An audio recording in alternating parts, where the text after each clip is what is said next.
Everyone. இன்னைக்கு நம்ம சேனல்ல ஒரு டிஃப்ரெண்டான ஸ்டைல்ல மஷ்ரூம் கிரேவி தான் பார்க்க போறோம். வாங்க வீடியோக்குள்ள போகலாம். ஒரு கடாயில தேவையான அளவு ஆயில் ஊத்திக்கோங்க. ஆயில் நல்லா காஞ்சதும் 2 பச்சை மிளகாவை சென்டர்ல கீறி சேர்த்துக்கோங்க. இப்போ நான் 2 வெங்காயத்தை நீல வாக்குல கட் பண்ணி வச்சிருந்தேன். அதையும் இதில் நம்ம ஆட் பண்ணிக்கலாம். வெங்காயம் கண்ணாடி பதம் போல வர வரைக்கும் நல்லா எண்ணெயிலே வதக்கிக்கோங்க. இப்போ வெங்காயம் இந்த அளவுக்கு வதங்கின உடனே இதை நல்லா ஆற வச்சுட்டு மிக்ஸி ஜாரில் சேர்த்துக்கோங்க. இப்போ ஒரு கைப்பிடி அளவு புதினாவை இதில் நம்ம ஆட் பண்ணிக்கலாம். கொஞ்சமாக இஞ்சி, பூண்டு அண்ட் கொத்தமல்லி இது எல்லாத்தையும் சேர்த்து நல்லா ஃபைன் பேஸ்ட்டாக அரைச்சி எடுத்துக்கோங்க. நான் இஞ்சி பூண்டு ஆட் பண்ண வீடியோ கிளிப் மிஸ் ஆனதுனால என்னால் இதில் அப்லோட் பண்ண முடியல. நீங்கள் இஞ்சி பூண்டு சேர்த்து அரைச்சிக்கோங்க. இப்போ அதே கடாயில் தேவையான அளவு ஆயில் ஊற்றிக்கோங்க. ஆயில் நல்லா காஞ்சதும் கொஞ்சமாக சீரகம் போட்டுக்கோங்க. சீரகம் பொரிஞ்ச உடனே நம்ம ஆல்ரெடி அரைச்சி வச்சுருக்க பேஸ்ட்டை இதில் நம்ம ஆட் பண்ணிக்கலாம்.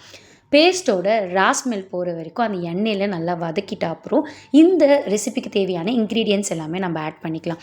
கொஞ்சமாக மஞ்சத்தூள், காரத்துக்கு ஏற்ற மாதிரி மிளகாய்த்தூள். நம்ம ஆல்ரெடி பச்சை மிளகாய் ஆட் பண்ணியிருக்கிறதுனால மிளகாய்த்தூளை பார்த்து ஆட் பண்ணிக்கோங்க. 2 டேபிள் ஸ்பூன் ஆஃப் தனியாத்தூள் ஆட் பண்ணிக்கோங்க. அண்ட் கொஞ்சமாக கரம் மசாலா ஆட் பண்ணிக்கோங்க.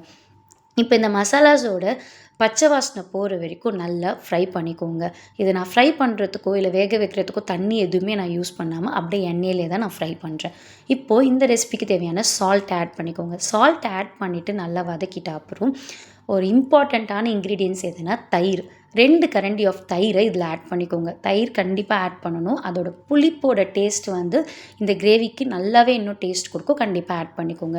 நல்லா வதக்கிட்டோன்னே இப்போ நான் கட் பண்ணி வச்சுருக்க மஷ்ரூமை இதை நான் சேர்த்துக்கிறேன்.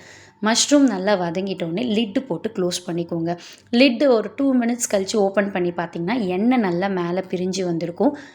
மஷ்ரூமும் நல்லா வெந்திருக்கும். இந்த டைமில் கஸ்தூரி மேத்தி போட்டு இறக்கிட்டிங்கன்னா சூப்பரான சைட் டிஷ் ரெடி ஆகிடும்.